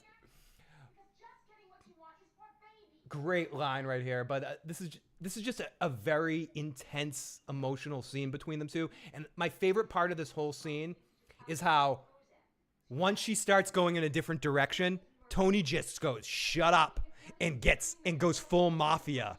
Like, you want to see this face? I'll show you this face. I don't think she's ever seen that before. No, she gets scared and she goes and she registers for classes. Percy Garcia, you're the man, the myth, motherfucking legend. Get in the motherfucking chat. But see, like, right, I've talked about that scene a couple of times. Whoa. Like, does she think she has the juice for this, Matt? And I don't think she realizes her dad would come and raise a hand. No, and then he gets that tilt in his head where he suddenly goes from Tony Soprano to And again, watching this live, if you're watching this the first time, you may think he might hit her right here. Yeah, Like, it gets to that point where you're like, he could just smack her. And Carmella gets that look like, you don't want to see this side of my husband. Like, I've seen this before a couple times. He gets that head tilt. He reminds her with his... He told Carmella to shut up, and she did. And she did. Because with that body language, he shows them that I am a sociopath. It's basically the sociopath look. Like, you... He jokes about this later with Melfi. Not jokes, but says... You've only seen one side of Tony Soprano. I want to show you the other side of Tony Soprano. And she's like, yeah, but I know the third side that you're trying to, like, yada yada past, the sociopath, right. You fucking psycho. Like, yeah, listen to Mr. Mob Boss. No, it's a great acted scene with all three actors involved. And Carmella, the way she quiets up in that moment when Tony tells, like, just because she feels the energy. She feels that mob boss energy. You think Tony's ever hit her? No, because when he does get kind of physical with her later in the season, I think it's a first time situation where I think he's probably grabbed her and like thrown her onto the bed or something like that. But I think personally, I think Tony compartmentalizes those two worlds better than some. But, yeah. So I don't think she's seen too much of that sign because, honestly, I think as much as we bag on Carmella for being whatever, if Tony did that, I don't think she'd stay with him. I don't think Carmella would deal with that. I'm trying to think which of the guys probably do.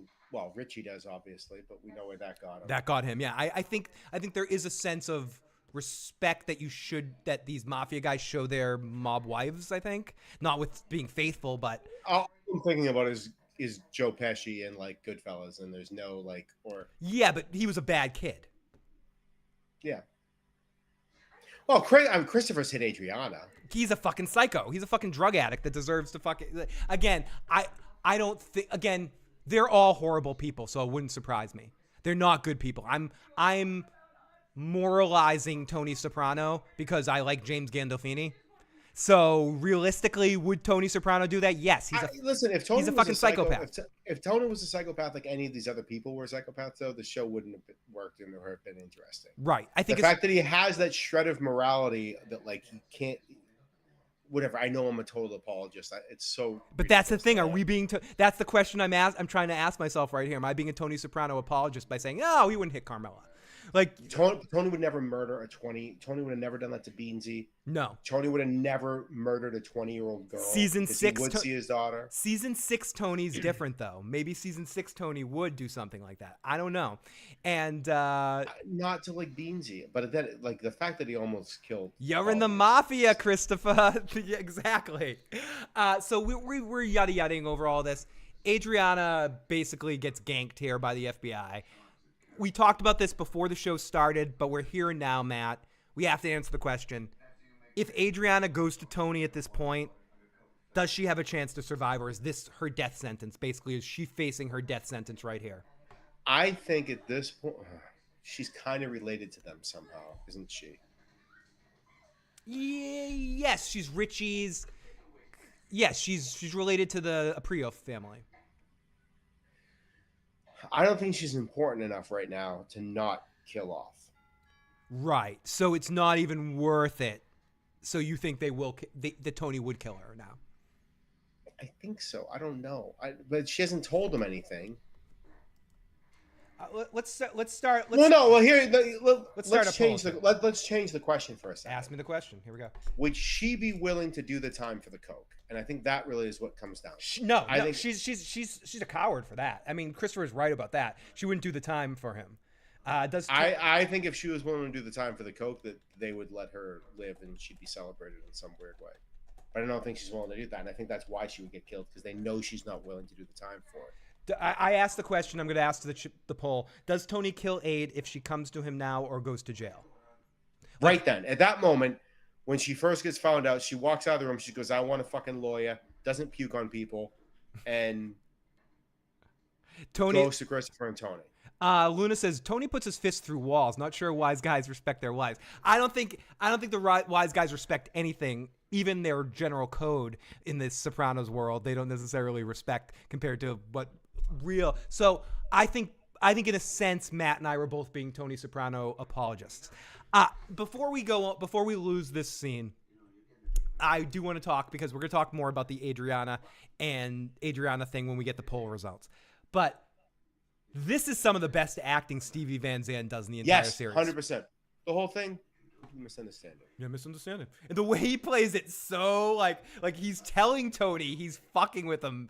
He's basically saying, and Tony, the look on his face, he almost gets respect for Sil, I think, for doing this move. Did Sil's move work, Matt? Did Tony gain a little level of respect for him, or a sense of like knowing he can't get rid of Sil? Like, I don't know. This is such a weird move. It is. You know what's unfortunately fucking this whole thing up in my head too is that goddamn Many Saints of Newark, because right now I'm like, they're not the same age when they are supposed to be. Yeah, relatively... they're supposed to be the same generation, essentially. Yeah, But look at the smile that Tony has in his face through this whole scene. Like he's almost impressed that Silvio, like he says Silvio's, you're a weird man in your old age and all this sort of stuff, but he almost gets this look like, I respect the move. Like give me my money. I respect the move. And part of it is like, you can't tell someone they can't earn. Like people can earn how they want to earn. You can say they can't sell drugs, but like, you're not going to tell them they can't steal. But beyond that, the way Silvio, there's telling the truth. And then I still don't know why he did it though. I still don't get I think he did it just to show he could. Just to show that he could work within, because he saw that window where he was like, I can get away with this. Tony's not going to kill me for this. Like he knew. But what if Patsy had gone to Tony and said, he still would not have killed Sil for it. I think that's why he turned to him and was like, is this a hangable offense? Like, I think it was basically he was betting on the friendship, and he wanted to make a point to say, you're not going to fuck me. Like, he just wanted to show his power there and, like, flex his muscles, in a sense. I just think it's a way of fucking with Tony. At least that's how I, like, look at it after the fact. What scene did we just miss right there that just happened? Meadow was just signing up for classes. Okay, Meadow signing up for a class. And then we get our final moment of the scene, which basically, why is Carmella is Carmella in this scene upset at Tony for being in the mafia, knowing that Meadow hates her for being a mob wife? I don't understand. Edie is so good at playing these subtle layers. I don't know if I'm always aware of what Carmella's upset at. But she's upset, right? Oh yeah. Many Saints was horribly disappointing. We got Captain Lazariz in the live chat. Sorry, I butchered your goddamn name. And that is the end of our episode of The Sopranos. And Matt, we're not ending this right now, but Matt and I will be back in like a couple of weeks or something. We'll try to.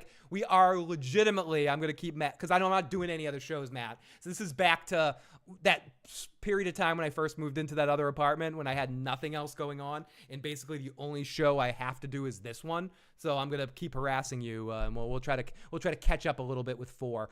And we can always. I know usually we do. Sometimes we do 2 episodes. Sometimes we do 1 episode. When we get later in the season, maybe we'll group a couple of episodes. But for now, we'll still go 1 episode at a time. But let's get into the live. Yeah, we got all that great Ralphie stuff as this season. Yeah, so, the Ralphie and Tony ultimate, their conclusion, and then we have the White Caps thing at the end of the season. Area code 520, Matt. Let's listen to our voicemail for tonight. Here we go, and I take. I don't know if this is a troll call, but I like what they say, so I'm gonna play it anyway. Hey, this is Jeff from Tucson, Arizona. Welcome, Jeff. And I think my favorite moment from The Sopranos was where Tony commissioned the statue of the giant cock. That's my favorite time too. Thank you, 520. Please call back in again. I loved your voicemail. Great stuff. What was your second favorite part? Yeah, what's the second favorite of The Sopranos? We got Captain. Thank you for the shout out of popping in the laugh chat. I didn't watch Many Saints, but I heard there were a lot of continuity errors. Okay. Matt, when it really comes down Are to we it, really doing this right now? yes. Because I just want to say one thing. I don't care about continuity errors. There's continuity errors in, and I know people, not everyone likes it, but the Breaking Bad movie, the Jesse Pinkman movie, isn't perfect, but it's decent. And there's so many continuity errors, like with Todd's weight and just little things like that, and you don't care because it's entertaining. It's not like as deep as watching Better Call. Well, it doesn't ruin the story. But that's Todd's what I'm saying. It's fat and they're older. But I'm saying, like, ultimately, it's what sells something is it entertaining or not? Is it good or not? Like, with bands with stylistic changes. People don't hate the new Chili Peppers music because it's soft rock or it's whatever. They hate it because it sucks and Anthony can't sing that shit. And he's better at scatty rap stuff. I mean, maybe I'm dating myself because I know some people like the new Chili Peppers. But it's not about being the same stuff. I'm glad you finally realize it's terrible. Just no, it is. Anything past 1 hot minute's pretty terrible. But I think you used to defend Californication, but we don't need to get into that now. I like some songs on California, but that's a different subject. Let's move on. But the point is that I'm not wasting time of my minutes out of my life talking about the Chili Peppers in 2023. I'll say that. So, but my point is that, like, it doesn't matter if something changes styles or is a completely different kind of thing. And if Many Saints changed a lot of stuff, I don't think people would have cared. The crime that Many Saints commits, the thing that sends that movie to the electric chair of movies to never be watched or talked about again, is the fact that it's boring. It's fucking boring. It sucks. It's not fun to watch. There's no memorable scenes. There's no memorable performances other than the actress that played Olivia. I could say that was one of the better performances in the movie.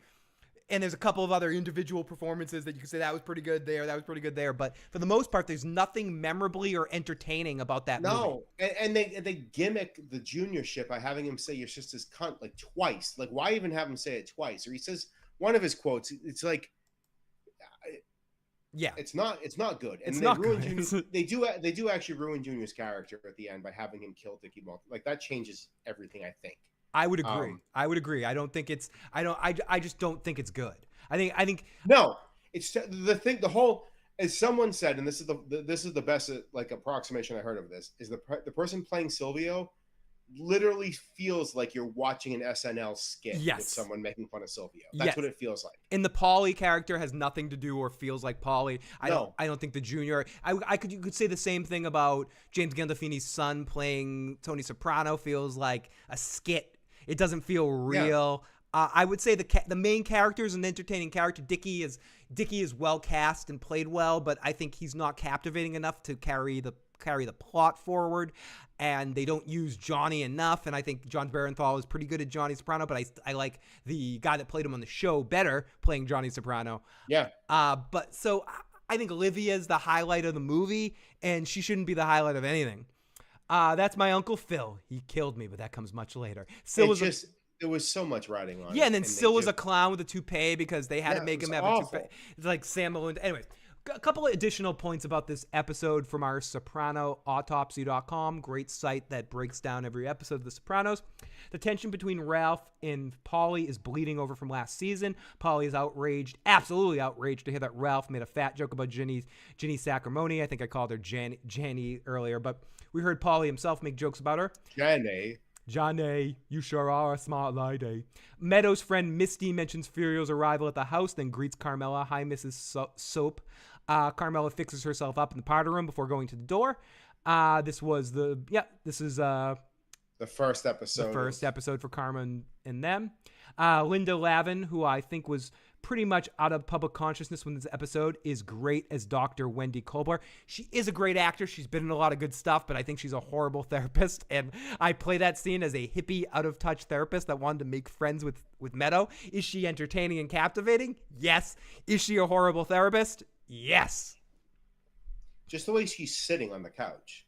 How Sil and Paulie, the same age. Yeah, and Johnny Boy sucked. So much of that movie sucked. Matt, I'm afraid to say that when and if we actually do finish The Sopranos before we both die, we might have to do it.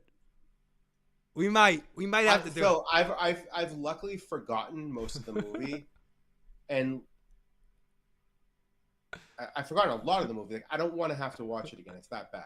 But maybe we don't have to watch it, but we can put it on the background. What is the thing with just having twins and shit? Why does he need twins and things? It's like so. Yeah, and stupid. Ray Liotta is horrible.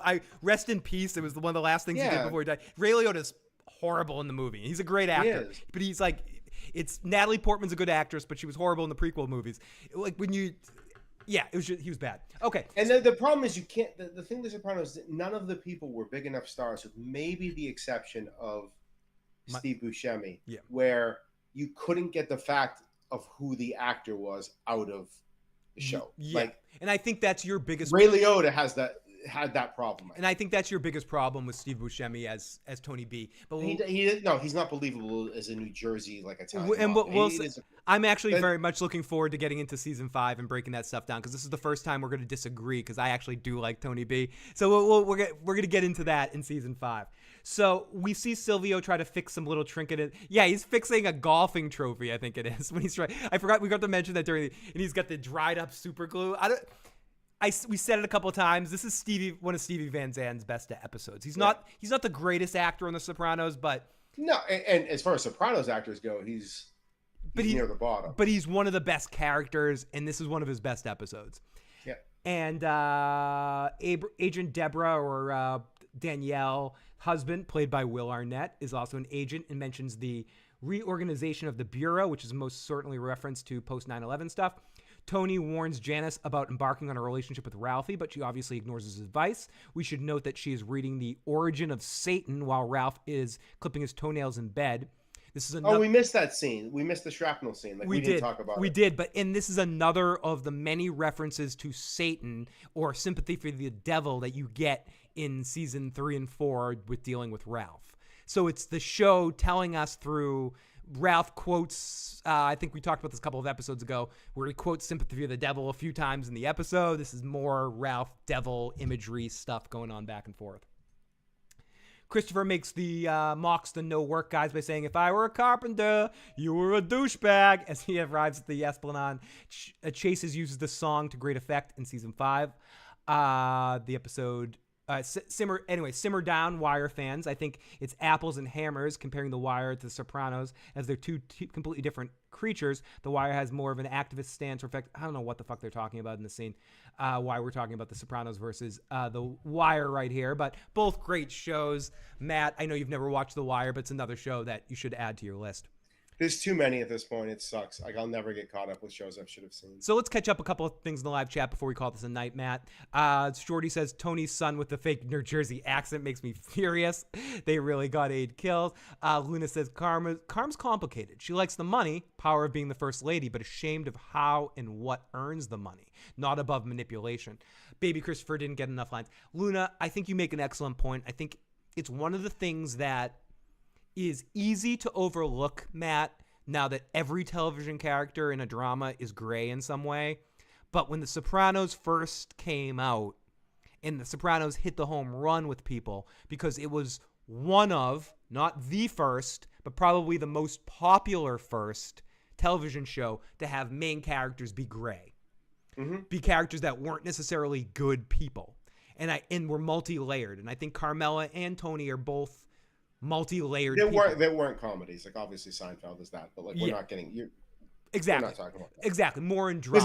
There's no protagonist in the. And I would argue that Deep Space Nine and Oz were first, but that's because I'm friends.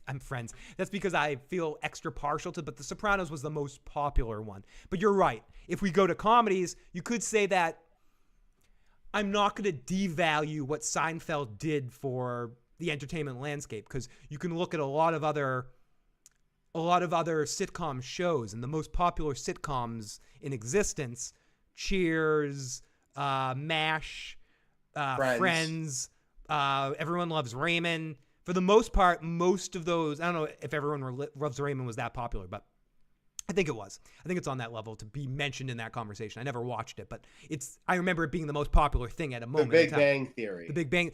All those are generally about good people. Maybe they're not How I Met Your Mother, because Barney is not a good person. Barney isn't, but Ted and Marshall are, and so is Lily, and so is Robin for the most part. Excuse me. You could get one character that was a bad character, but on Seinfeld, all 4 of them in some ways are pretty horrible fucking people. And most characters on that show. So you could say that sort of paletted the audiences to be ready for a show like The Sopranos, because the best way you can get to understanding is through comedy. So I could definitely see that. I think there's other sitcoms that are examples. And yeah, Barney is a character that is, and you could say How I Met Your Mother characters have a certain edge to them, but I would say you don't see many. I mean, Carol O'Connor, like, you know. Of course. I mean, he was the prototypical one that you could say. But that show was about every other character on the show showing you how idiotic he is. Right. And you could say the same thing about, I mean, South Park's a different one, but with the same thing with Cartman. Like, every Cartman episode of South Park is about showing you how stupid Cartman is. Every episode of All in the Family is about how horribly bigoted and out of touch Archie Bunker is. And I think that's what works about the show is everyone, even Edith in her wackiness and daffiness, shows Archie to be an idiot. And I think that's where it works. I think in Seinfeld, those characters are glorified for their meanness, in a sense. George is the one that deals with the most consequences, but even him, he deals with consequences because he gets so many chances. Marissa Tomei wants to fucking date him. You know, like, George gets opportunities. He works for the fucking Yankees. Like, he gets girlfriends that way out of his league. I mean, horrible shit happens to George, but George and Kramer to a certain extent, and Jerry to a lesser extent, and Elaine to a lesser extent, but they really are horrible people that mostly don't face the consequences of their actions. Right. That's the point of the finale that falls on, that so many people hate, is that they finally face their consequences. I mean, I think in modern television, you see more examples of it. Arrested Development is a perfect example of it. Obviously, Curb Your Enthusiasm. Larry is well, Larry, I don't know if you watch Curb. Larry is always, for the most part, right, but he's the Walter from the Big Lebowski joke in essence. You might be right, Walter, but you're still an asshole. Right. I think with The Sopranos, the interesting aspect of that is this the first show where our main characters are criminals and we follow the criminal adventures of our main characters, other than like comedies that maybe did something like that? And weirdly are still rooting for them. Yeah, and I think that's the thing about The Sopranos, where even in Mafia, I think we've had Mafia movies before where you root for the characters, and I think, who are you rooting for, though? That's what I'm saying. When you watch Goodfellas, are you rooting for Ray Liotta? No, not by the end. I don't think so. I'm definitely not rooting for in that movie or Casino. I'm not rooting for Joe Pesci at all. But the interesting thing about The Godfather, though, and the way they frame that, is you are rooting for the Corleone family. I think what The Sopranos does that's interesting is it takes the edge in the reality of the mafia that you get in Goodfellas in Casino, where you see the warts of the mafia, and it mixes it somehow with this reverence of the family lifestyle that you get in The Godfather. And it marries those two things. And that's why I think you haven't seen a lot of mafia stuff post The Sopranos, because The Sopranos like bridge that gap between those two things. What else can you do other than, like, you can do crime thrillers, but you can't really do more mafia stuff because The Sopranos has done everything. You know, like, what could you really do? And there is still not a show since then, I think, that is that level of drama that is that funny. The other thing they do is it's so funny in the way that they're like unintentionally funny, but I mean, it's intentional, but the characters are. Breaking Bad and Better Call Saul are close, but I agree with you. The Sopranos is more a comedy. But those are like more almost intentionally funny. Like they're people are trying to be funny when it happens. Yeah, the Sopranos stuff is always just accidents. You can't add a character like Saul Goodman to a cast and not expect him to have intentionally funny scenes. Same with we have Michael McKean. Jesse Pinkman is an intentionally funny character. And Badger, Skinny Pete. I think The Sopranos. No one in The Sopranos, with the exception of maybe Paulie. I don't even think he really is. Maybe Paulie, Christopher to a lesser extent, Pussy to a lesser extent, but I think they got played in more serious ways. Yeah. I think the easiest one, but you're right about that. I think in all of those previous mafia things, the comedies were always very highly separated from the the seriousness, and The Sopranos again marries that. You would get Analyze This and Mickey Blue Eyes and movies like that, but yeah, but that's a comedy. But that's what I'm saying. They'd be straight comedies. Yeah. They wouldn't have the same balls. It's Billy Crystal. It's like it's an intentionally, it's supposed to be a comedy. The talking deep speed bass as Big Pussy. They made Tony likable, and it took away, and they took that away slowly. Tony was relatable. Shorty, I think, and that was an intentional moment by David Chase that was like, people are liking Tony. We have to make him hateable. Like they were like, no, Tony needs to be disliked. So I think they made a rational choice to do that. Curb is better than that. I personally, at this point in my life, like Curb better than Seinfeld. When Seinfeld was first on, I didn't like it at all. I couldn't watch it. I didn't watch that or Friends.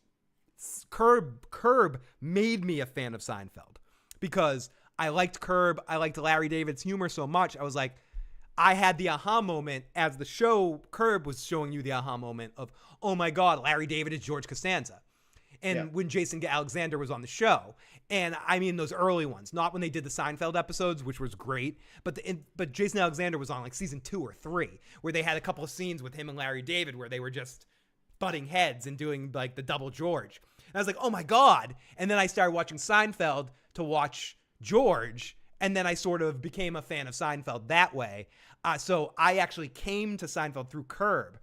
So it's actually an interesting backwards way. So I'll always think Curb is superior for me, but I do have love for Seinfeld as well. I mean, Curb was just, they're on HBO. It's allowed to do what it wants. Yeah, and Larry David is somehow through time became one of the funniest human beings on Earth.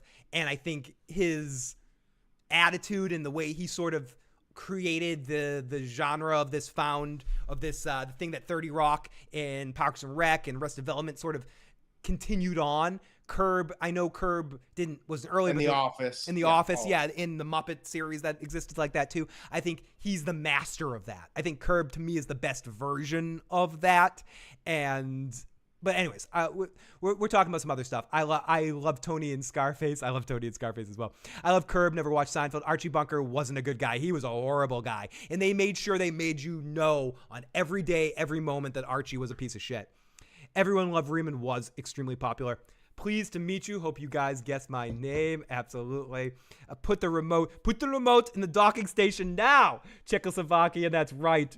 He might be a interior decorator, but his place it's weird. His house looked like shit. His house looked like shit. We got Mandrell in the live chat. I feel like every time Mandrell pops in the live chat, I'm like, now it's time to go. I'm sure Matt wants to go. I've had Matt on here for like 2 hours. His wife's home. He's like, Phil, can you end? Yeah, his wife did get home while I was here. So yeah, can you end this fucking show? So I'm gonna end this right now. Thank you so much, everyone in the live chat. I'm having a couple of drinks. Maybe I'll come on a little bit later and just do a random live stream. So keep your eyes out for that, as I don't have to get up in the morning, and I'm buzzing right now, but I want to get Matt out of here as I've been babbling with him for 2 hours. Larry David on SNL. Bernie Sanders was hilarious. That was my first exposure to Larry David. Never saw Seinfeld, but I love Curb. Larry David is he's just so good at playing Larry David, and I think sometimes that's all you need. And I think in his early career, he obviously didn't want to get too much into acting because he could only play Larry David. And I think he was brave. And it was honestly an HBO documentary series that did this. You can find it right now. It's called the Larry David HBO special. It was sort of like the pilot to Curb. And I think he initially just wanted to do that, and then he realized he could be an actor. Anyways, different scene. Listen to this prick giving orders. Matt, hopefully I will talk to you in a couple of weeks. Thank you so much for joining me as always on this live stream. Let me try to do this. Let me see if I can actually get the music playing, because I fucked everything up earlier. And oh no, I unplugged it. So I can't do that, Matt. If you haven't watched Severance, go watch Severance. Whoever's listening. Matt, you watched Severance? Oh, I've seen it twice. I haven't watched it a second time yet, but it's probably one of my 2 favorite new shows of the last couple of years, and I am going to be covering it when the season goes on. So hopefully maybe we can get you on a couple times during the season, new season. Yeah, of Severance. did you do the old season? I didn't do. I almost want to do a rewatch live podcast of it before the season 2 starts. So if you want to get in on that, Joe watches Severance too, so we might actually have the first show that the three of us can talk about all together. Well, it's there are very few shows I've ever had that much build up in my head for what season 2 could be, because it could be the greatest thing ever, or it could be a complete nightmare. But like, so anticipating when that comes out. Yeah, no, me too. And I think ultimately I trust. I this is famous last words, but I think I trust Ben Stiller. I think he's such a weird sentence to say. I think he showed so much, so much consistency in his filmmaking throughout his career that I trust what he's going to come up with now is in a second season is going to be good. But in fairness, but I will. We're not supposed to be talking about this right now. No, not that we shouldn't. But what I'm hoping is, and I'll probably say this again if we ever talk about this. And we will. We'll definitely talk about it. I'm hoping that there was a plan for season 2 before they did season 1. Like, I hope they know the ending of the story, because they fucked the story up a lot at the end of that. I hope there was there's force. Like, I hope they're like, let's see how season 1 goes, and if it goes well, we'll come up with what season 2 is, because like, it's at a point right now where you can't just start a season. Like, you there's too many things that like falling apart to just connect them without having a plan ahead of time. Oh my goodness. We got Tony Pajamas in the live chat. Great to see Tony Pajamas. I feel good about you. It's great to see you, Tony Pajamas. I've been off my game last while, so it's good to be back in action. This is like therapy for me to come out here and babble to you guys.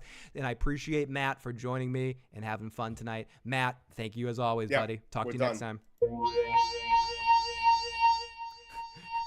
I think I trust Ben Stiller. Fill the issues, guy. 2023. We'll see if this comes back to. I don't know. I'm trying to think of a good Frank Costanza quote right now to. I've got problems with you people, and I'm gonna tell you why. Time for some hearings of the grievances. Everyone, thank you so much for joining us. If you haven't already and you enjoyed this, please hit the like button. Whoa. Please hit the subscribe button. Share this with a friend. Matt and I will be back very soon, and I might be back later tonight because I just feel like talking and drinking. So here we go. Talk to you next time.